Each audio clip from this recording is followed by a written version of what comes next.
সংক্ষিপ্ত আকারে যে বিষয়ের উপরে আলোচনা শুনব তা হচ্ছে ঈমানের স্বাদ পাওয়া। দুনিয়াতে সকল বস্তুর স্বাদ, অনেক বস্তুর স্বাদই আমরা নিয়েছি, প্রত্যেকটা বস্তুরই আলাদা আলাদা কি আছে, স্বাদ আছে। তো তেমনিভাবে ঈমানেরও স্বাদ আছে। তো এই স্বাদ কীভাবে আস্বাদন করা যাবে, কি কি বৈশিষ্ট্য থাকলে ঈমানের স্বাদ পাওয়া যাবে, আমরা সেগুলো আজকে শুনবো ইনশাআল্লাহ। প্রথমত আসি ঈমানদারদের অবস্থার দিকে।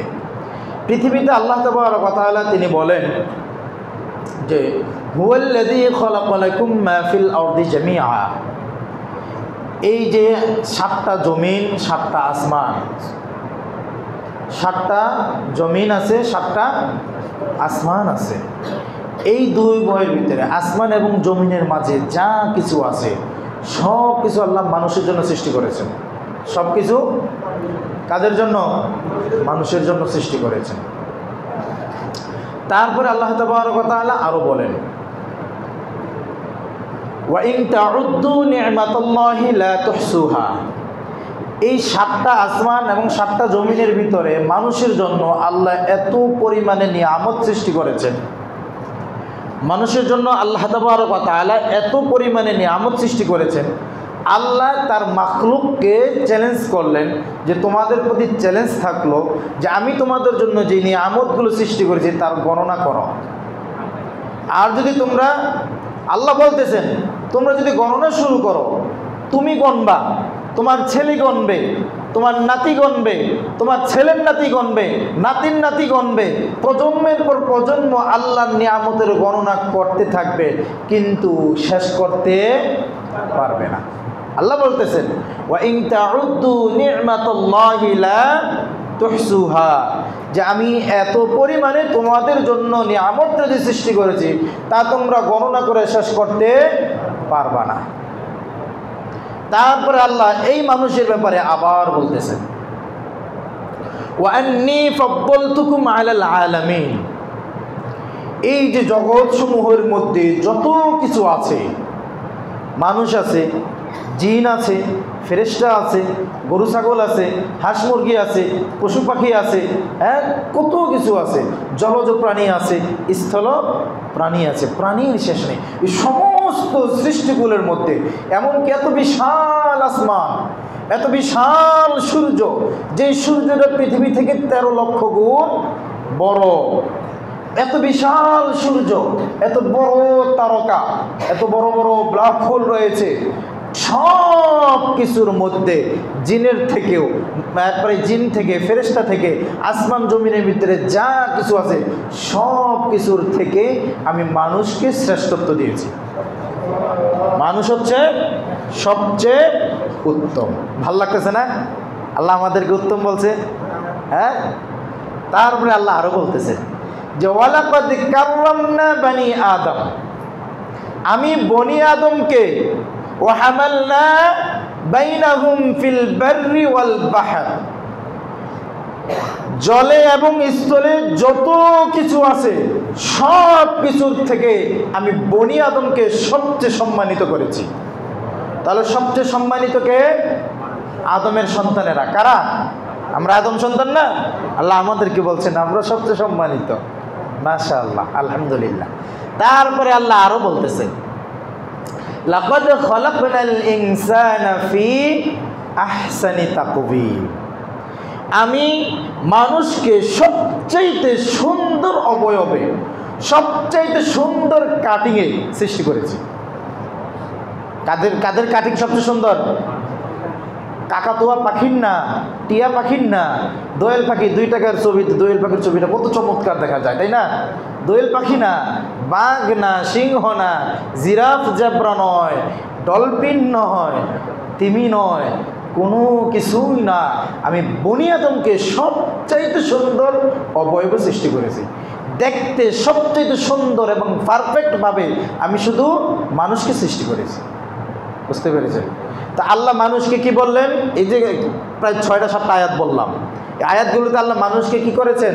সবচাইতে উপরে রেখেছেন, তাই না? এবার আসেন বিপরীত সাইডটা। আল্লাহ বলেন সুম্মা রাদাদনাহু আসফালা সাফিলিন, এরা এত নিকৃষ্ট, এরা এত অধম, এরা এত পাজির পাজি, এরা এত খারাপের খারাপ যে এরা সবচাইতে নিচে থাকবে জাহান্নামে। কি বলছেন? যে মানুষকে আল্লাহ শ্রেষ্ঠ বললেন, সম্মান দিলেন, আবার বললেন সব কিছু আমি এই মানুষের জন্য সৃষ্টি করেছি, এত পরিমাণে সৃষ্টি করেছি গণনা করে শেষ করা যাবে না, ওই মানুষের বিপরীত সাইডটাকে আল্লাহ বলতেছেন সুম্মা রাদাদনাহু আসফালা সাফিলিন। এরা এত খারাপ, এরা এত বদ, এদেরকে সবচেয়ে নিচে পাঠাবো। তারপরে আল্লাহ আরো বলতেছেন উলাইকা কাল আনআম, এরা চার পাওয়ালা জন্তুর চেয়েও খারাপ, এরা চার পাওয়ালা জানোয়ারের চেয়েও খারাপ, এরা কুকুরের থেকেও খারাপ, এরা শুকরের থেকেও খারাপ, এরা গরু ছাগলের থেকেও খারাপ। এবার কেমন লাগতেছে? আগের বার তো খুব ভালো লাগছিল, এবার আল্লাহ বলতেছেন যে এরা চার পাওয়ালা জানোয়ারের থেকেও খারাপ। বালহুম আদল, অতটুকু বললো যথেষ্ট ছিল অপমানের জন্য। আল্লাহ বলতেছেন না, এরা তার থেকেও খারাপ, এরা তার থেকেও খারাপ, এরা তার থেকেও কাফের। তো যে মানুষকে আল্লাহ সর্বশ্রেষ্ঠ বললেন, আবার যে মানুষকে আল্লাহ সুবহানাহু ওয়া তাআলা সবচেয়ে নিকৃষ্ট বললেন, এবার আসি সর্বশ্রেষ্ঠ কারা। আল্লাহ বলেন يا أيها الناس إنا خلقناكم من ذكر وأنثى وجعلناكم شعوبا وقبائل لتعارفوا إن أكرمكم عند الله أتقاكم يا أيها الناس।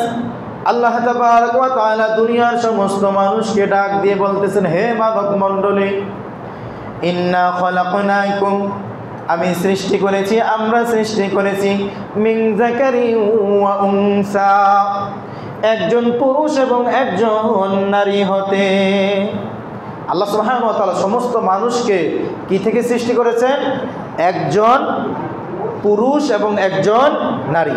প্রথম পুরুষকে আদম, প্রথম নারীকে হাওয়া।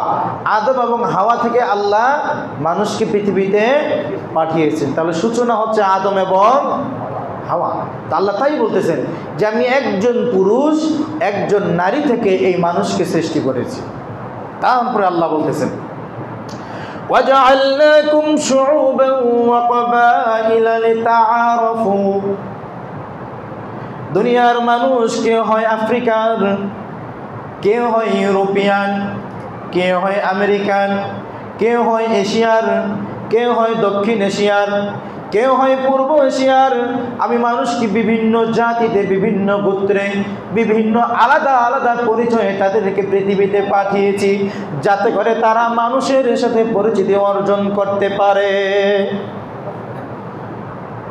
এশিয়ার মানুষ, আমরা যারা সাবকন্টিনেন্টে বাস করি, ভারত, বাংলাদেশ, পাকিস্তান, ভুটান, মালদ্বীপ, নেপাল, শ্রীলঙ্কা, হ্যাঁ, এই রাষ্ট্রগুলো, তাই না?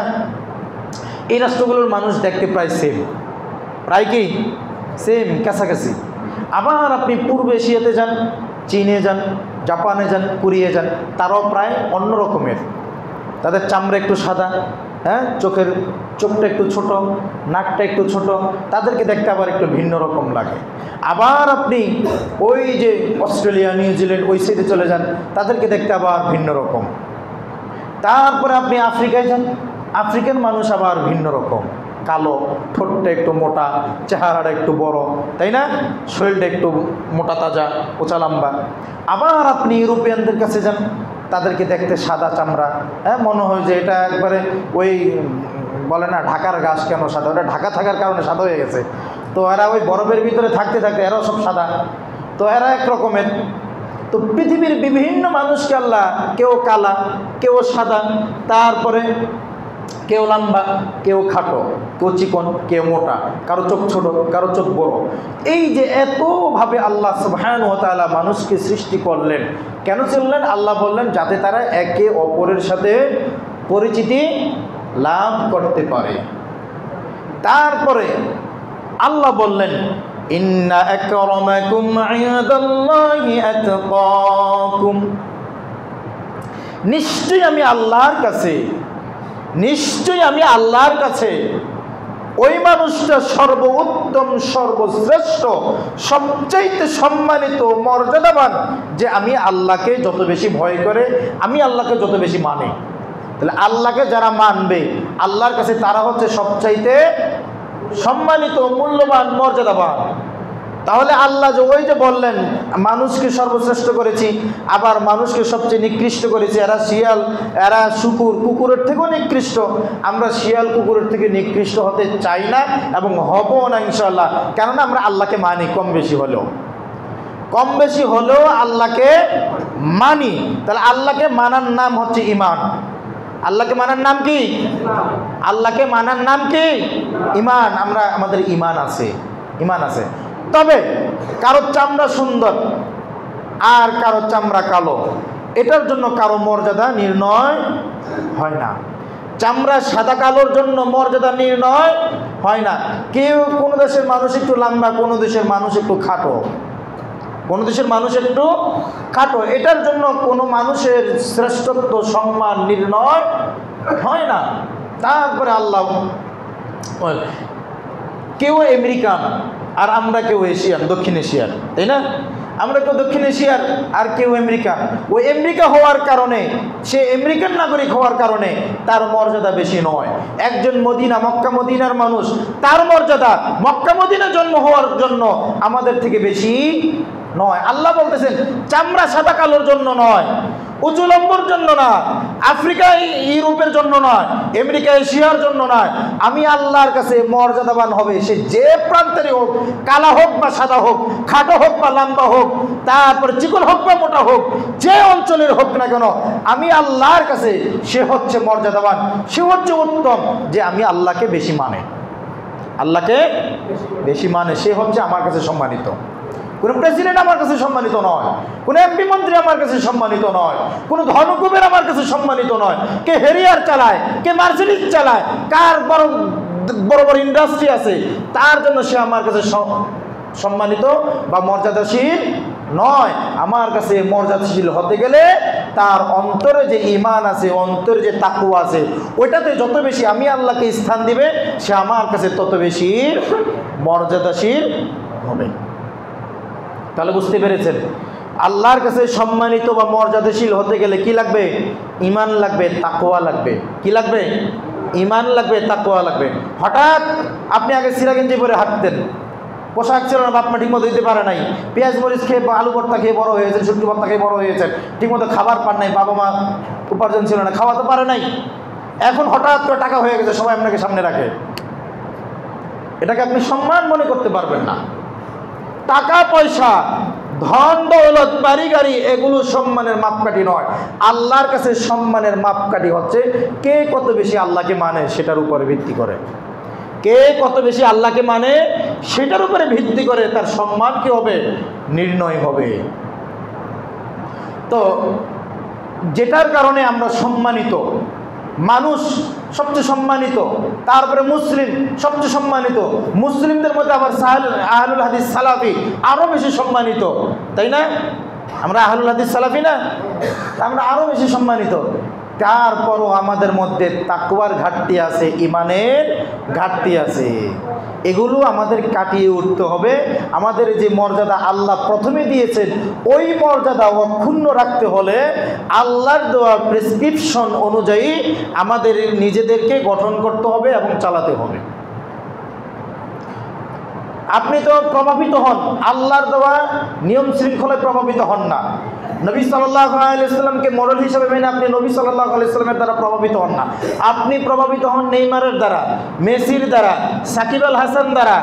আপনি প্রভাবিত হন ওই নেতার দ্বারা, ওই নেতার দ্বারা, অমুক নেতার আদর্শের জন্য জীবন বিলিয়ে দিতে প্রস্তুত হয়ে যান। আপনি অন্যের দ্বারা প্রভাবিত হন, আল্লাহর দ্বারা, নবীর দ্বারা আপনি প্রভাবিত হন না। আপনি যখন আল্লাহ তার রাসূল দ্বারা প্রভাবিত হবেন, তখন বুঝতে পারবেন আপনার এখানে ঈমান আছে, তাকওয়া আছে। বুঝতে পেরেছেন? আপনার চুল কাটার কাটিং দেখলে বোঝা যায় আপনি কার দ্বারা প্রভাবিত। আপনার প্যান্ট পরা দেখলে বোঝা যায় আপনি কার দ্বারা প্রভাবিত। আপনার মেয়ের চলাফেরা দেখলে বোঝা যায় ওই সে এবং তার পরিবারের লোকরা কী দ্বারা প্রভাবিত, তাই না? এজন্য আমাদের চাল চলন, আচার আচরণ, কথাবার্তায় আমাদের এই বিষয়টা ফুটিয়ে তুলতে হবে আমরা আল্লাহ তার রাসূল মানে ইসলাম দ্বারা প্রভাবিত। কি দ্বারা? ইসলাম দ্বারা প্রভাবিত। সম্মানিত মুআজ্জিদিন মুসলিমিন کرام, তো সম্মানিত হতে গেলে, মর্যাদাবান হতে গেলে, পৃথিবীর সব মানুষ সম্মানিত না। যদি হতো তাহলে আল্লাহ এক সাইডটাই বলতেন, আল্লাহ দুই সাইড বলছেন না, সর্বোত্তম বলেছেন, শ্রেষ্ঠ বলেছেন, আবার কি বলেছেন, সবচাইতে নিকৃষ্ট বলেছেন। তাহলে নিকৃষ্ট মানুষও আছে, উত্তম মানুষও আছে। আমি আপনি কোন ক্যাটাগরিতে যাব এটা আমাকে আপনাকে চয়েস করতে হবে, ঠিক করতে হবে যে আমি আপনি কোনটাতে যাব। আমি কি উত্তম মানুষ? আমি যদি বিভিন্ন বিধর্মীর কাটিংয়ে চুল কাটি তাহলে আমি নিজে চুজ করে নেবেন যে আমি ওই নিকৃষ্ট জাতিদের অন্তর্ভুক্ত হতে চাই। আমি যদি সুদের লেনদেন করি তাহলে আমাকে বুঝে নিতে হবে যে আমি ওই নিকৃষ্ট মানুষের অন্তর্ভুক্ত হতে চাই যাদেরকে আল্লাহ নিকৃষ্ট বলেছেন। আমার ওয়াইফ, আমার মেয়েরা যদি বেপরদা হয়ে চলে, মশারির মতো পোশাক পরে চলে, তাহলে আমাকে বুঝে নিতে হবে যে আমি নিকৃষ্ট মানুষের অন্তর্ভুক্ত, আমি জাহান্নামী মানুষদের অন্তর্ভুক্ত। আমাকে আল্লাহ শিয়াল, কুকুর, তারপরে শুকুরের থেকে নিকৃষ্ট বলেছেন। আমি যদি আপনাকে বলি আপনি শিয়াল কুকুরের থেকে নিকৃষ্ট, মেনে নেবেন? কিন্তু আল্লাহ অলরেডি বলে দিয়েছেন আপনাকে, যদি আপনার মধ্যে ওই ধরনের আচরণ থাকে যা কোরআন এবং সুন্নাহ পরিপন্থী, কোরআন এবং সুন্নাহ পরিপন্থী কোনো আচার আচরণ, কৃষ্টি কালচার যদি আপনার মধ্যে, আপনার পরিবারের মধ্যে বিদ্যমান থাকে, তাহলে আল্লাহর ওই আয়াতটা আপনার সাথে সেট করে নেবেন, উলাইকা কাল আনআম, তারা চার পাওয়ালা জানোয়ারের থেকেও নিকৃষ্ট। তাহলে ঈমান, মানুষের শ্রেষ্ঠত্ব প্রমাণ করে ঈমানের উপরে ভিত্তিতে। কোনো অমুসলিম টাকা পয়সা, বাড়ি গাড়ি, অনেক কিছু থাকতে পারে, সে উত্তম না, সে শ্রেষ্ঠ না। কোনো সুদখোর, টাকা পয়সা অনেক কিছু থাকতে পারে, সে যেহেতু আল্লাহ তার রাসূলের সাথে যুদ্ধে লিপ্ত, বিহারবিম মিনাল্লাহ, বিহারবিম ফাইল্লাম তাফআলু ফাযনু বিহারবিম মিনাল্লাহ। যারা সুদের সাথে জড়িত, আল্লাহ বলতেছেন যে তারা আল্লাহ তার রাসূলের সাথে সশস্ত্র যুদ্ধে লিপ্ত। তাহলে আপনার মধ্যে যদি কোনো অনইসলামিক কার্যকলাপ বিদ্যমান থাকে এবং সেগুলো কিন্তু আপনি বারংবার করে যান এবং সেটাকে উপরে আপনি নিজেকে স্যাটিসফাইড রাখেন, যথেষ্ট মনে করেন, তাহলে আপনি শ্রেষ্ঠ মানুষ হতে পারলেন না। তো ঈমান, নবী সাল্লাল্লাহু আলাইহি ওয়াসাল্লাম বলেছেন, দুনিয়ার মানুষ তোমরা ঈমানের স্বাদ পেতে পারো, ঈমানের স্বাদ পেতে পারো। রুই কাতল দেখতে উপরের চামড়াটা একরকম না, কালারটা সাইজ একটু ব্যতিক্রম, কিন্তু কালারটা কি একই রকম। রান্না করার পরে, ফিশ কেটে কেটে রান্না করার পরে বোঝা যাবে কোনটা রুই মাছ আর কোনটা কাতল মাছ, কালার দেখে বোঝা যাবে? বোঝা যাবে না। কিন্তু জিহিবাই লাগালে জিহিবাই বলে দিবে যে এটা রুই আর এটা কাতল। তারপরে গ্রিন আপেল আছে না, সেটা খেতে একরকম লাগে। একটা আছে লাল আপেল, সেটা লাগে একরকম। একটা আছে টসটস করে, সেটা খেতে লাগে একরকম। আরেকটা আছে বাইলা, সেটা খেতে লাগে আরেক রকম। কালো আঙ্গুর আছে না, সেটা একরকম লাগে না। আবার আরেকটার নাম আঙ্গুর, যেটাকে আঙ্গুর বলে চিনি, সবুজ, সেটাও আঙ্গুর, সেটা খেতে লাগে আরেক রকম। তো এই যে স্বাদ, প্রত্যেকটা বস্তুর আলাদা আলাদা স্বাদ ধরিয়ে দিচ্ছে, তার নাম কি? জিহ্বা। তার নাম কি? জিহ্বা। আল্লাহ বলেন ওয়ালিসানাও ওয়া শাফাতাইন, আমি কি তোমাকে একটা জিহ্বা এবং দুইটা ঠোঁট দেই নাই? তাহলে একটা জিহ্বা এবং দুইটা ঠোঁট আল্লাহ কে দিয়েছেন? আল্লাহ দিয়েছেন। তো এই যে জিহ্বায় বলে দিচ্ছে ইলিশ মাছ কি যে মজা এবং কি দাম। মাঝে মধ্যে যাই বাজারে, কিনি না, আমার 6 মাস হয়ে গেছে ইলিশ মাছ। হ্যাঁ, এখন নাকি 1 কেজি ওজনের বা 800-900 গ্রাম ওজনের ইলিশ মাছের দাম 1600, 1700, 1800 টাকা কেজি। তো কিনি না, কারণ 1800 টাকার মাছ হলে আমার 10 দিন চলে যাবে, আর ইলিশ মাছ একটা নিলে 1 দিন যাবে, তাহলে বাকি কয়েকদিন আমি খাবো কি? হ্যাঁ, তো অনেক মানুষেরই একই অবস্থা। তো এই যে ইলিশ মাছ, মাথা খেলে একরকম লাগে, পেটের পিস খেলে একরকম লাগে, তাই না? তারপরে ল্যাঞ্জা খেলে একরকম লাগে, ডিম খেলে আরেক রকম লাগে।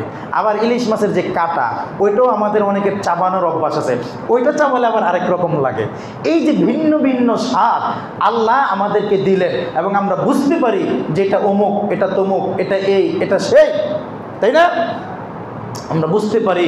তো আল্লাহ তাবারক ওয়া তাআলা আমরা যেমন দুনিয়ার নিয়ামতের স্বাদ ধরতে পারি, বুঝতে পারি এবং আস্বাদন করতে পারি, নবী সাল্লাল্লাহু আলাইহি ওয়াসাল্লাম বলেছেন যেমনিভাবে তুমি দুনিয়ার মাছ, দুনিয়ার গোশত, দুনিয়ার বিভিন্ন খাবারের স্বাদ তুমি আস্বাদন করো, উপভোগ করো, ঈমানের স্বাদও তুমি আস্বাদন করতে পারবে, উপভোগ করতে পারবে। সুবহানাল্লাহি ওয়া বিহামদিহি। ঈমানের স্বাদ আস্বাদন করতে গিয়ে একটা ঘটনা আল্লাহ কোরআনুল কারীমে তুলে ধরলেন, যে ঘটনাটা আমাদের আবুল আম্বিয়া নবীদের পিতা ইব্রাহিম আলাইহিস সালাতু ওয়াস সালামের সাথে ঘটেছে। আল্লাহ বলেন, وَإِذْ قَالَ إِبْرَاهِيمُ رَبِّ أَرِنِي كَيْفَ تُحْيِي الْمَوْتَى। ইব্রাহিম আলাইহিস সালাতু ওয়াস সালাম একদিন আল্লাহকে ডেকে বললেন, হে আমার রব, হে আমার আল্লাহ, হে আসমান ও জমিনের রব, হে ইব্রাহিমের রব, রব্বি আরিনি কাইফা তুহয়িল মাউতা, আমি দেখতে চাই কিভাবে আপনি মৃতকে জীবিত করে। ইব্রাহিম একদিন আল্লাহকে বললেন, রব্বি আরিনি কাইফা তুহয়িল মাউতা, হে আমার রব, আমি দেখতে চাই আপনি কিভাবে মৃতকে জীবিত করেন। আল্লাহ বললেন, ক্বালা আওয়ালাম তুমিন, ইব্রাহিম তুমি কি এটা বিশ্বাস করো না? আমি যে মৃতকে জীবিত করতে পারি, এটা কি তুমি বিশ্বাস করো না? ইব্রাহিম বললেন, ক্বালা বালা, অবশ্যই আমি বিশ্বাস করি আপনি মৃতকে জীবিত করতে পারেন, এতে আমার কোনো সন্দেহ নাই। আপনার কোনো সন্দেহ আছে?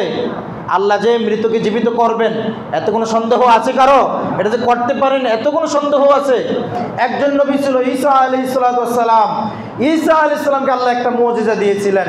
তিনি যখন বলতেন কুম বিইজনিল্লাহ, তখন মৃত মানুষ সাময়িক সময়ের জন্য কি হতো? জীবিত হতো। কোনো কারণে যদি, কোনো প্রয়োজনে যদি, কোনো সাক্ষীর জন্য যদি কোনো মানুষের সাক্ষীর প্রয়োজন হতো, ওই ঈসা আলাইহিস সালাম ওই মৃত ব্যক্তির কাছে গিয়ে যদি বলতেন কুম বিইজনিল্লাহ, এটা ঈসা আলাইহিস সালামের একটা মুজিজা ছিল, ওই মৃত ব্যক্তিরা সাময়িক সময়ের জন্য কি হতেন? জীবিত হতেন। তা আল্লাহ বলতেছেন, ইব্রাহিম আমি যে মৃতকে জীবিত করতে পারি এটাকে তুমি বিশ্বাস করো না? ইব্রাহিম বলতেছেন, ক্বালা বালা, অবশ্যই আমি বিশ্বাস করি, আমার বিশ্বাসে কোনো ত্রুটি নাই, কোনো সন্দেহ নাই, আমি একেবারেই নিরেটভাবে আপনাকে বিশ্বাস করি যে আপনি মৃতকে জীবিত করতে পারেন। তাহলে কেন তুমি দেখতে চাও? বলতেছেন, ওয়ালাকিন লিয়াতমাইন্না কলবি, আমি আমার কলকে, আমি আমার অন্তরকে একটু শান্ত করতে চাই, আমি আমার কলকে একটু শান্তি দিতে চাই, শান্ত করতে চাই। এই যে আল্লাহ যে জীবিতকে মৃত করতে পারেন, আমাদের কারো কোনো সন্দেহ আছে? কেন সন্দেহ থাকবে? আল্লাহ বলতেছেন, হাল আতা আলাল ইনসানি হিনুম মিনাদ দাহর আওয়ালাম ইয়ারাল ইনসানু আন্না খলাকনাহু মিন নুতফা ফাইযা হুয়া খাসীমুম মুবিন। যে আল্লাহ তাবারক ওয়া তাআলা বলতেছেন, যে আল্লাহ প্রথমে তোমাকে সৃষ্টি করেছেন, সে আল্লাহ দ্বিতীয়বার তোমাকে সৃষ্টি করতে সক্ষম। এটা তার জন্য কোনো ব্যাপারই না। ফাআলুল লিমা ইউরিদ, কেননা তিনি যা চান তাই করেন, এটা তার জন্য কোনো ব্যাপার না। যে আল্লাহ তোমাকে হাল আতা আলাল ইনসানি হিনুম মিনাদ দাহর, যখন তোমার কোনো অস্তিত্ব ছিল না, আরে আপনার যে এখন 60 বছর বয়স, আপনার একটা নাম আছে, আপনার 4-5টা সন্তান আছে, আপনার নাতি আছে, বাড়ি আছে, গাড়ি আছে, আপনার যে একটা অবস্থান আছে, আপনার জন্মের আগেও এটার কোনো অস্তিত্ব ছিল? আপনি যেই মুহূর্তে পেটে ছিলেন বা মায়ের পেটে ছিলেন, তখন আপনি নামক যে একটা ব্যক্তি আসবে, এটার কোনো অস্তিত্ব ছিল? হ্যাঁ, এটা আপনি না হয়তো অন্য কেউ হইতে পারতো, তাই না? তো আল্লাহ বলতেছেন, যখন তোমার অস্তিত্ব ছিল না, এক ফোঁটা নয়, এক ফোঁটা বীর্যের কোনো কিয়দাংশ থেকে আমি আল্লাহ তোমাকে সৃজন করেছি, সৃষ্টি করেছি। যে আল্লাহ অস্তিত্বহীনতা থেকে তোমাকে সৃষ্টি করতে সক্ষম, সে আল্লাহ পুনরায় তোমাকে সৃষ্টি করতে আরও বেশি সক্ষম। কারণ একটা জিনিস প্রথমবার আবিষ্কার করা যত কঠিন, দ্বিতীয়বার ওটা কপি পেস্ট করা কি কঠিন? হ্যাঁ, কপি পেস্ট করা কি কঠিন? কঠিন না, ওটা তখন সহজ হয়েছে, সবাই পারে। তা আল্লাহ বলতেছেন, যে আল্লাহ তোমাকে অস্তিত্বহীনতা থেকে সৃষ্টি করতে সক্ষম, সে আল্লাহ দ্বিতীয়বার তোমাকে কপি পেস্ট করে, এটা তার জন্য কোনো ব্যাপার না। তাহলে আমাদের আকীদা, তুলিজুল লাইলা ফিন নাহার ওয়া তুলিজুন নাহারা ফিল লাইল, তিনি দিনকে রাত্র করেন, রাত্রকে দিন করেন। অতুখরিজুল হাইয়া মিনাল মাইয়িতি ওয়া তুখরিজুল মাইয়িতা মিনাল হাই, এবং তিনি জীবিত থেকে মৃত করেন, মৃত থেকে জীবিত করেন। এটা আল্লাহর জন্য কোনো ব্যাপার না। এটা আমাদের আকীদা যে আল্লাহ মৃতকে কি করতে পারেন? জীবিত করতে পারেন। তো ইব্রাহিমকে আল্লাহ জিজ্ঞাসা করলেন, তুমি কি বিশ্বাস করো না যে আমি মৃতকে জীবিত করতে পারি? ইব্রাহিম বললেন, অবশ্যই আমি বিশ্বাস করি। অতঃপর বলতেছেন, তাহলে কেন? ইব্রাহিম এবার বলল, ওয়ালাকিন লিয়াতমাইন্না কলবি, আমি আমার থলকে, আমি আমার অন্তরকে একটু প্রশান্তি দিতে চাই।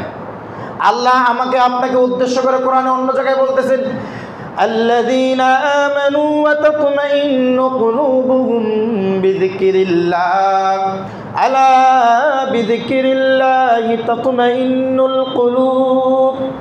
দুনিয়ার ইমানদারদেরকে এটাকে আল্লাহ বলতেছেন, আল্লাযীনা আমানু, যারা ঈমান আনয়ন করেছো, ওয়া তাতমাইন্নু কুলুবুহুম বিযিকরিল্লাহ, আলা বিযিকরিল্লাহি তাতমাইন্নুল কুলুব। তোমার কোনো কিছু ভালো লাগে না, দামি দামি খাবার খেলে ভালো লাগে না, দামি দামি পোশাক পরলেও শান্তি লাগে না, টাকা পয়সার কোনো কিছু অভাব নাই, অন্তরে একটু শান্তি খোঁজো, শান্তি তালাশ করো। স্ত্রীর কাছে গিয়ে শান্তি পাও না, সন্তানের কাছে শান্তি পাও না, টাকা পয়সার শান্তি নাই, খাবারের শান্তি নাই। তো যদি তুমি অন্তরকে শান্তি দিতে চাও, প্রশান্ত করতে চাও, আল্লাহ বললেন তাতমাইন্নু কুলুবুহুম বিযিকরিল্লাহ, একমাত্র একটা জিনিসই পারে তোমার অন্তরকে শান্তি দিতে, তা হচ্ছে আল্লাহর জিকির। একটা জিনিস তোমাকে শান্তি দিতে পারে, সেটা হচ্ছে আল্লাহর জিকির। টাকা পয়সার এখন তো কারো তেমন অভাব নাই, হ্যাঁ? এখন আমার আপনার সবার পকেটে 500 টাকা 1000 টাকার নোট অ্যাভেলেবেল থাকে। 20 বছর আগে ওইটা কল্পনা করা গেছে বলেন তো? হ্যাঁ, মাত্র 20 বছর আগেও এই যে 500 টাকার নোট 1000 টাকার নোট নিয়ে সারাক্ষণ ঘোরা, যখন মন চায় খরচ করা, 20 বছর আগে ওটা কল্পনা করা গেছে। তাহলে টাকা পয়সার অভাব নাই, বাড়ি গাড়ির অভাব নাই, কত উন্নত বিছানায় থাকেন, কত দামি পোশাক পরেন। হ্যাঁ, ছেলে মেয়েগুলো আগে সব হয়েছে আমরা কালা, আর এখন বাচ্চা হইলে সুন্দর। আমরা যারা হয়েছি সব কালা না, তেমন সুন্দর তো আর না। কিন্তু আগের মানুষ মুরব্বী তাকে দেখেন 100 জনের মধ্যে একবার 100 জনই কালা, আর এখন হয় সব সাদা। দেখতেও ভালো লাগে, তাই না? দেখতেও ভালো লাগে। তো এই যে এত কোনো কিছুর অভাব নাই, তারপর আমাকে যেই জিনিসটার অভাব সেটা হচ্ছে শান্তি। যে জিনিসটার অভাব সেটা কি? টাকার অভাব নাই, খাবারের অভাব নাই, পোশাকের অভাব নাই, মানুষগুলো সুন্দর, হ্যাঁ, সুন্দর স্বাস্থ্য, কত ভালো লাগে, কত কি, হ্যাঁ, পরিবেশ কত সুন্দর, কিন্তু সব কিছু অ্যাভেলেবেল আছে। একটা জিনিসের শূন্যতা সব সময় অনুভব করি, সেটার নাম কি? শান্তি। তা আল্লাহ বলতেছেন, একটা জিনিসই পারে তোমার ওই অপূর্ণতাকে পূর্ণতা দিতে, ওই অশান্ত মনকে শান্ত করতে, সেটা হচ্ছে আল্লাহর জিকির। আল্লাহ নবীর মেয়ে ফাতিমা রাদিয়াল্লাহু আনহা কাজ করতে করতে সংসারে, হ্যাঁ, পুরো কাহিল হয়ে যায়। তা আল্লাহ নবীর কাছে একদিন গিয়ে বললেন, আব্বাজান, ইয়া রাসূলুল্লাহ, যে আমাকে একটু যদি কাজের লোক ব্যবস্থা করে দিতেন, আমাকে যদি আমার বাসার জন্য একটা কাজের লোক ব্যবস্থা করে দিতেন। নবী সাল্লাল্লাহু আলাইহি সাল্লাম বললেন, এর থেকে উত্তমটা দিলে কি তুমি নিবা? বলতেছে, কেন নয়? এবার বললেন, তুমি বলবা যখন কাজ করো, সুবহানাল্লাহ, আলহামদুলিল্লাহ, আল্লাহু আকবার, লা ইলাহা ইল্লাল্লাহ, আস্তাগফিরুল্লাহ। তুমি যখন কাজ করবা পাশাপাশি এগুলো বলবা, দেখবা তোমার কাজ কাজের মতো লাগবে না, মনে হবে যে তুমি খেলা করতেছো। কি করতেছো? খেলা করতেছো, তোমার সময় চলে যাবে, কাজ শেষ হয়ে যাবে। এই যে প্র্যাকটিক্যালি আল্লাহর নবীও বলে দিলেন যে আল্লাহর জিকিরে থাকলে কোনো কিছুই আপনার কাছে খারাপ লাগবে না, আপনার ওই অশান্ত মনটা শান্ত থাকবে সর্বদা। অশান্ত মনটা শান্ত থাকবে সর্বদা, সেটা হচ্ছে আল্লাহর জিকির। এজন্য আল্লাহ বলে দিলেন, আল্লাযীনা আমানু ওয়া তাতমাইন্নু কুলুবুহুম বিযিকরিল্লাহ, যারা ঈমান আনয়ন করেছো, অন্তরকে প্রশান্ত করতে চাইলে আল্লাহর জিকির করো। আলা বিযিকরিল্লাহি তাতমাইন্নুল কুলুব, কারণ অশান্ত কলবকে, অশান্ত আত্মাকে, অপূর্ণ মনকে, অশান্ত মনকে শান্ত করতে, পূর্ণতা দিতে পারে একমাত্র আল্লাহর জিকির। কে দিতে পারে? আল্লাহর জিকির। সম্মানিত মাসজিদ মুসলিম کرام, তো ইব্রাহিম আলাইহিস সালাতু ওয়াস সালামকে আল্লাহ বললেন, ইব্রাহিম যখন বলল আমি আমার মনকে একটু শান্ত করতে চাই, এবার আল্লাহ বললেন তাহলে একটা কাজ করো। কি? قال فخذ أربعة من الطير فصرهن إليك ثم اجعل على كل جبل منهن جزءا ثم ادعهن يأتينك سعيا। ইব্রাহিমকে বললেন, ইব্রাহিম তুমি 4টা পাখি নাও, 4টা পাখির 4টা নাম দাও। 4টা পাখি ইব্রাহিম নিলেন, 4টা নাম দিলেন, 4 কালারের 4টা পাখি এবং 4টা নাম। আল্লাহ বললেন এই পাখিগুলোকে জবাই করো। ইব্রাহিম জবাই করলেন। আল্লাহ বললেন পাখিগুলো জবাই করার পরে চামড়া ছিলে পাখিগুলোকে টুকরো টুকরো করে ফেলো। পাখিগুলো চামড়া ছিলার পরে টুকরো টুকরো করার পরে আল্লাহ বললেন ফাসরুহুন্না ইলাইক, এই সমস্ত পাখিগুলোর মাংসগুলোকে তুমি কি করে ফেলো, একসাথ করে ফেলো, এলোমেলো করে ফেলো। ইব্রাহিম আলাইহিস সালাম আল্লাহর কথা মতো পাখিগুলোকে জবাই করলেন, চামড়া ছিলেন অথবা টুকরো টুকরো করলেন। টুকরো টুকরো করার পরে মাংসগুলোকে খিচুড়ি করে ফেললেন। অথবা আল্লাহ তাবারাকা ওয়া তাআলা বললেন যখন আর চেনার উপায় নাই এটা কোন পাখির ঠ্যাং, কোন পাখির পাখা, কোন পাখির মাথা, বুঝার আর কোনো উপায় আছে? বুঝার আর কোনো উপায় নাই। চামড়া ছিলে ফেলছে, টুকরো টুকরো করে এলোমেলো করে ফেলছে, আর বুঝার উপায় নাই কোনটা কোন পাখির টুকরা, বুঝার উপায় আছে? এবার আল্লাহ বললেন ইব্রাহিম এই পাখির মাংসগুলোকে বিভিন্ন পোটলা করে পাহাড়ের বিভিন্ন জায়গায়, পাহাড়ের উপরে তুমি রেখে আসো। ইব্রাহিম আলাইহিস সালাম এই পাখির মাংসগুলো পোটলা করে পাহাড়ের বিভিন্ন গুহায়, বিভিন্ন জায়গায়, পাহাড়ের উপরে রেখে আসলেন। অতঃপর আল্লাহ বললেন সুম্মা দুউহুন্না ইয়াতিনাকা সায়া, তুমি তোমার জায়গায় ফিরে আসো। ফিরে আসার পরে ওই পাখিগুলোর নাম ধরে তুমি ডাকো। ওই পাখিগুলোর নাম ধরে যখন ইব্রাহিম ডাক দিল, পাখিগুলো যেই কালারে ছিল, যেই সাইজ ছিল, যেরকম ছিল, ওই পূর্ণ আগের অবস্থায় পাখিগুলো আবার ফিরে আসলো। ইব্রাহিম যখন আল্লাহর নাম নিয়ে পাখিগুলোকে ডাক দিলেন তখন পাখিগুলো পূর্বে যেরকম ছিল, যেই পাখিটা যেরকম ছিল, যেই সাইজের ছিল, ওই অবস্থায় পাখিগুলো আবার ফিরে আসছে। সুবহানাল্লাহ। তাহলে ইব্রাহিম তার অশান্ত মনকে শান্ত করার জন্য, আল্লাহ তার ঈমানটাকে বাড়িয়ে নেওয়ার জন্য, ঈমানের স্বাদ নেওয়ার জন্য এই ঘটনাটা আল্লাহ ইব্রাহিমের সামনে ঘটিয়ে দিলেন। এটা ইব্রাহিম আলাইহিস সালামের মুজিজা। তো আমরাও ইব্রাহিম যেমনিভাবে স্বাদ নিয়েছেন, আমাদের এত বড় ঘটনার দরকার নেই। আমাদের নবী বললেন সালাসা মান কুন্না ফীহি ওয়াজাদা হালাওয়াতাল ঈমান। 3টা বিষয় আছে, 3টা বৈশিষ্ট্য আছে যেটা তোমার মধ্যে যদি থাকে তাহলে তুমি ঈমানের স্বাদ পেতে পারো, ঈমানের হালাওয়া তুমি পাবে, ঈমানের স্বাদের তৃপ্তি তুমি নিতে পারবে, অনুভব করতে পারবা। 3টা বিষয় যদি তোমার মধ্যে থাকে। 3টা বিষয় কি? আল্লাহ নবী বললেন আইয়াকুনাল্লাহু ওয়া রাসূলুহু আহাব্বা ইলাইহি মিম্মা সিওয়াহুমা, যে তুমি দুনিয়াতে যত কাজ করো, যত কর্ম করো, যত বিষয় তোমার সাথে জড়িত, সকল বিষয়ের চেয়ে দিনের থেকে, রাত্রে থেকে, সকাল থেকে, দুপুর থেকে, বিকাল থেকে, স্ত্রী থেকে, সন্তান থেকে, চাকরির থেকে, টাকা থেকে, বাড়ি থেকে, বিভিন্ন পদ পদবি থেকে, সব কিছুর থেকে তোমাকে আল্লাহ তার রাসূলকে প্রাধান্য দিতে হবে। 1 নম্বর বিষয়টা কি? আল্লাহ তার রাসূলকে প্রাধান্য দেওয়া। আমরা দিতে পারি কি আল্লাহ তার রাসূলকে প্রাধান্য?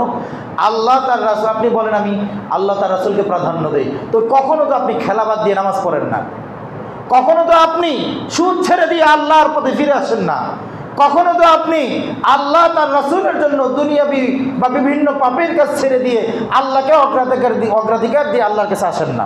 এসেছেন?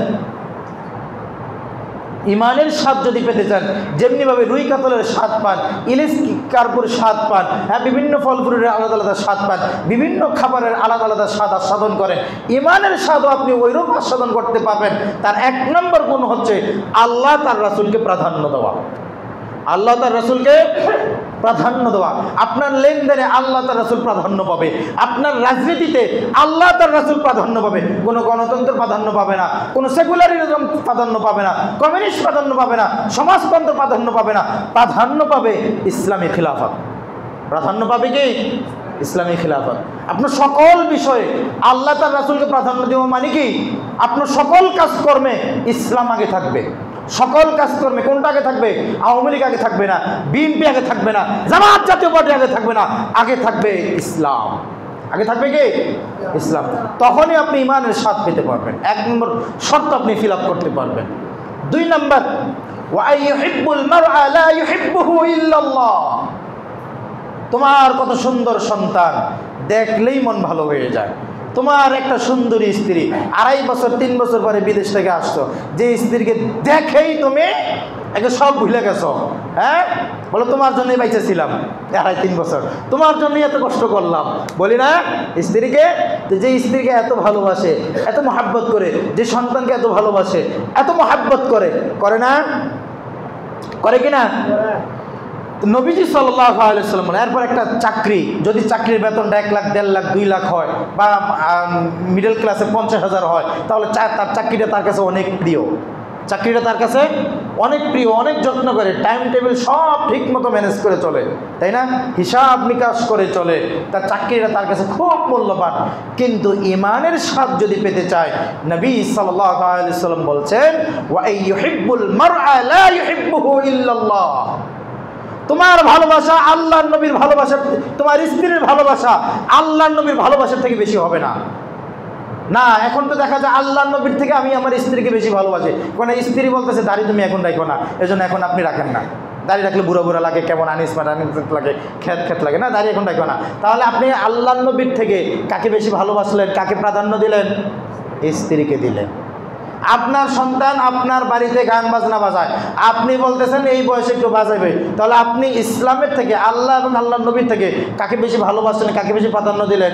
সন্তানকে ভালোবাসলেন, সন্তানকে প্রাধান্য দিলেন, বলেন এটা একটু হবে এই বয়সে, বলে না? কিন্তু আল্লাহ নবী বলতেছেন, ইমানের স্বাদ যদি পেতে চাও, ওয়াই ইউহিব্বুল মারআ লা ইউহিব্বুহু ইল্লাল্লাহ, তোমার স্ত্রী থেকে, তোমার সন্তান থেকে, তোমার চাকরি থেকে, তোমার পদ পদবি থেকে, তোমার সামাজিক অবস্থান থেকে, সব কিছু থেকে আল্লাহর নবীকে সবচেয়ে বেশি ভালোবাসতে হবে। মসজিদ নববীর সামনে বসে ওমর রাদিয়াল্লাহু তাআলা আনহু বাহিরে বসে তাওরাত পড়ছিলেন, ভিতরে আল্লাহর নবী সাহাবীদের সামনে খুতবা দিচ্ছিলেন। ওমর আল্লাহ নবীর খুতবায় কর্ণপাত করলেন না। আল্লাহ নবী এই দৃশ্যটা দেখে খুব রাগ করলেন, খুব ধমক দিয়ে ওমরকে বললেন, ওমর তুমি আমার আলোচনা বাদ দিয়ে বাহিরে বসে তাওরাত পড়তেছো। এই তাওরাত যেই নবীর উপরে নাজিল হয়েছে মুসা, স্বয়ং মুসাও যদি আজকে জীবিত থাকতো, তাহলে ওই তাওরাত ফেলে দিয়ে আমি নবীর মজলিসে বসে আমার আলোচনা শুনতো, আমার আলোচনা শুনতো। এবার নবী সাল্লাল্লাহু আলাইহি ওয়াসাল্লামের রাগের বিষয়টা বুঝতে পেরে ওমর রাদিয়াল্লাহু তাআলা আনহু বলে বসলেন, রাদিতু বিল্লাহি রাব্বাও ওয়া বিল ইসলামি দীনাও ওয়া বি মুহাম্মদ সাল্লাল্লাহু আলাইহি ওয়াসাল্লাম নবিয়্যা, যে আমি রব হিসাবে আল্লাহকে পেয়ে সন্তুষ্ট, দিন হিসাবে ইসলাম পেয়েছি, ইসলামকে দিন হিসাবে পেয়ে আমি সন্তুষ্ট, নবী মুহাম্মদ সাল্লাল্লাহু আলাইহি ওয়াসাল্লাম নবিয়্যা, এবং আপনি নবী, আপনি মুহাম্মদকে নবী হিসাবে পেয়ে আমি ওমর ধন্য, আমি ওমর সম্মানিত যে আপনি মুহাম্মদের উম্মত, আমি আপনাকে নবী হিসাবে পেয়ে আমি সম্মানিত, আমি সন্তুষ্ট। তাহলে এক, রব হিসাবে আল্লাহকে পেয়ে সন্তুষ্ট; 2 নম্বর, ইসলামকে দিন হিসাবে পেয়ে সন্তুষ্ট সম্মানিত; 3 নম্বর, নবী সাল্লাল্লাহু আলাইহি ওয়াসাল্লামকে নবী হিসাবে পেয়ে সন্তুষ্ট। নবী সাল্লাল্লাহু আলাইহি ওয়াসাল্লাম ওমরের মুখে যখন এই কথা শুনলেন, তিনি বলে বসলেন, গফিরা লাহু মা তাকদ্দামা মিন যামবি। পরের হাদিসে আবার বললেন, ওয়াজাবাত লাহুল জান্নাহ। যে ব্যক্তি ঈমানের সাথে এই কথা বলবে, এই দোয়াটা পড়বে, আমাদের যে সালাতের পরে আমল রয়েছে, 5 ওয়াক্ত সালাতের পরে সালাম ফিরানোর পরে যে জিকির আছে, সেখানে অন্যতম একটা দোয়া হচ্ছে এটা, রাদিতু বিল্লাহি রাব্বাও ওয়া বিল ইসলামি দীনাও ওয়া বি মুহাম্মদ সাল্লাল্লাহু আলাইহি ওয়াসাল্লাম নবিয়্যা। যে ব্যক্তি ঈমানের সাথে এই দোয়া পড়বে, নবী সাল্লাল্লাহু আলাইহি ওয়াসাল্লাম বললেন, গফিরা লাহু মা তাকদ্দামা মিন যামবি, তার পূর্বের সমস্ত গুনাহ আল্লাহ ক্ষমা করে দিবেন। আবার নবী বলতেছেন, ওয়াজাবাত লাহুল জান্নাহ। পরের হাদিসে আবার বলতেছেন, ওয়াজাবাত লাহুল জান্নাহ, তার জন্য আল্লাহ জান্নাত ওয়াজিব করে দিবেন। সুবহানাল্লাহি ওয়া বিহামদিহি। এজন্য এই দোয়াটা ঈমানের সাথে পড়ার চেষ্টা করবেন। ইসলাম নিয়ে আপনি সন্তুষ্ট থাকবেন, আপনি গণতন্ত্র নিয়ে লাফালাফি করবেন না, ফালাফালি করবেন না, সেকুলারিজম নিয়ে লাফালাফি করবেন না। যারা সেকুলার গণতন্ত্র লাফালাফি করে তাদেরকে কোনো সমর্থন করবেন না। বুঝতে পেরেছেন? কারণ আপনার কাছে আপনার পূর্ণাঙ্গ জীবন ব্যবস্থা হচ্ছে কি? ইসলাম। আপনি যদি বলেন ইসলাম রাষ্ট্র চালাতে পারবে না, তাহলে আপনি কি বলতেছেন? ইসলাম অসম্পূর্ণ। অথচ আল্লাহ বলতেছেন, আমি ইসলামকে কি করে দিলাম? পরিপূর্ণ করে দিলাম। সম্মানিত মাআশিরুল মুসলিমিন কিরাম, তারপর বলতেছিলাম, তো নবীর ভালোবাসা বলতে গিয়ে ওমর বলল যে আমি রব হিসাবে আল্লাহকে পেয়ে সন্তুষ্ট, তারপরে দিন হিসাবে ইসলামকে পেয়ে সন্তুষ্ট, নবী হিসাবে আপনাকে পেয়ে সন্তুষ্ট। নবী বললেন, আল্লাহ তোমাকে ক্ষমা করে দিলেন এবং তোমার জন্য জান্নাত ওয়াজিব। যারা এই দোয়া পড়বে ঈমানের সাথে, তাদের গুনাহ আল্লাহ মাফ করে দিবেন এবং তাদের জন্য আল্লাহ জান্নাত ওয়াজিব করে দিবেন। তারপরে নবী সাল্লাল্লাহু আলাইহি ওয়াসাল্লাম বললেন, মান আহাব্বা সুন্নতি ওয়া মান আহাব্বানি কানা মাইয়া ফিল জান্নাহ। যে ব্যক্তি আমার সুন্নাতকে ভালোবাসলো, আমার সুন্নতের অনুসরণ করলো, সেজন্য আমি নবীকে ভালোবাসলো, আর যে আমি নবীকে ভালোবাসলো কানা মাইয়া ফিল জান্নাহ, সে আমার সাথে একসাথে জান্নাতে থাকবে। তাহলে যে নবীকে ভালোবাসবে, তার সন্তানের থেকে, তার স্ত্রী থেকে, তার পদ পদবী থেকে, তার ব্যবসা থেকে, তার চাকরি থেকে, তার সামাজিক অবস্থা থেকে, সব কিছু থেকে যে নবীকে বেশি ভালোবাসবে, সে জান্নাতে কার সাথে থাকবে? নবীর সাথে। কে কে জান্নাতে নবীর সাথে থাকতে চান? জান্নাতে আপনার প্রতিবেশী হিসাবে নবীকে চান এমন না, আমি চাই আমার প্রতিবেশী জান্নাতে নবী হোক, তাই না? তাহলে আমরা সবাই আমাদের প্রতিবেশী হিসাবে জান্নাতে কাকে চাই? নবীকে চাই। আর কে পাবে? যে নবীকে ভালোবাসবে। আর নবীকে ভালোবাসে কে? যে নবীকে সবচেয়ে বেশি প্রাধান্য দেয়, নবীকে অনুসরণ করে, নবীকে মেনে চলে, সে নবীকে ভালোবাসে। আর যে নবীকে ভালোবাসে সে নবীর সাথে একসাথে জান্নাতে থাকবে। সুবহানাল্লাহি ওয়া বিহামদি। ঈমানের শাহাদাত 3 নম্বর বিষয় হচ্ছে ওয়া আইয়াকরাহা আইয়াউদা ফিল কুফরি কামা ইয়াউদা ফিল কুফরি আইয়ুকযাফা ফিন নার। কুফরি কাজকে দেখলে তুমি, আগুনকে দেখলে তুমি যতটা ভয় পাও, আগুনকে তুমি যতটা ভয় করো, আগুন দেখলে আগুনকে তুমি যতটা ঘৃণা করো, যতটা ভয় করো, যতটা সাবধানতা অবলম্বন করে চলো, ঠিক কুফরি কাজ দেখলে তুমি ততটাই ভয় করে চলবে, ততটাই সাবধানতা অবলম্বন করে চলবে। একটা সামান্য কয়েল বাসায় জ্বালানোর পরে চিন্তা করি কখন যিনি ছোটো বাচ্চারা ধরে, কখন যিনি মশারিতে লেগে যায়, কখন যিনি কাপড়ে লেগে যায়, কখন যিনি ঘরে আগুন লেগে যায়, সারা রাত একটা কাজ, এই টেনশনটা কাজ করে কিনা? কয়েল জ্বালানোর পরে তো এই সামান্য আগুন না, আগুনের একটা উল্কা মাত্র কয়েল, যেটার মধ্যে আগুনের একটা পার্ট আছে। তো এই কয়েলের আগুনকে আপনি যেই পরিমাণে ভয় করেন, আল্লাহর নবী বলতেছেন কয়েলের আগুন না, তুমি আগুন দেখলে নিজেকে যতটা ভয় করো, যতটাকে সাবধানতা অবলম্বন করে চলো, কুফরি কাজ দেখলে, পাপের কাজ দেখলে, নাফরমানমূলক কাজ দেখলে তুমি ততটাই সাবধানতা অবলম্বন করে। মনে করেন রাত্রে ঘুমিয়ে আছেন, রাত্রে 2টা 2:30 বাজে, সবাই ঘুমিয়ে আছে, সবাই ঘুমন্ত, এই মুহূর্তে আপনি কারো সহযোগিতা পাবেন না। ঘরের মধ্যে আগুন লেগে গেল, ঘরের মধ্যে আপনার 1 লাখ টাকার খাট আছে, ঘরের মধ্যে আপনার দামি ওয়াল শোকেস আছে, ঘরের মধ্যে আপনার ক্যাবিনেট আছে, ঘরের মধ্যে আপনার ড্রেসিং টেবিল আছে, ঘরের মধ্যে আপনার দামি দামি সোফা সেট আছে, ঘরের মধ্যে আপনার স্বর্ণালঙ্কার আছে, ঘরের মধ্যে আপনার টাকা পয়সা আছে, বান্ডেলে বান্ডেলে টাকা আছে, ঘরের মধ্যে আপনার সব দামি দামি সম্পদ আছে, তারপরে আপনার সুন্দর সুন্দর সন্তানগুলো আছে ঘরের মধ্যে, সুন্দরী স্ত্রী আছে ঘরের মধ্যে, বাবা মাও আছে ঘরের মধ্যে, আপনিও ঘরের মধ্যে, চতুর্দিকে আগুন ছড়িয়ে গেছে। ওই মুহূর্তে আপনি কেমন ভয় পান? কেমন ভয় পাবেন? কেমন ভয় থাকবেন আপনি বলেন? কোন অবস্থায় থাকবেন আপনি বলেন?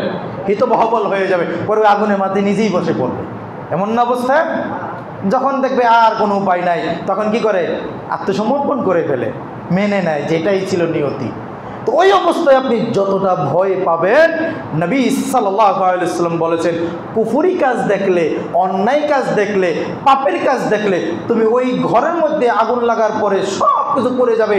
ওই দুশ্চিন্তাগত অবস্থায় তুমি যতটা ভীতবহবল হয়েছ, ঠিক কুফরি কাজ দেখলে ততটাই ভয় পাবে, ততটাই ভীতবিহ্বল হবে, ততটাই তুমি সতর্কতা অবলম্বন করে, তাহলে তুমি ঈমানের স্বাদ পাবে।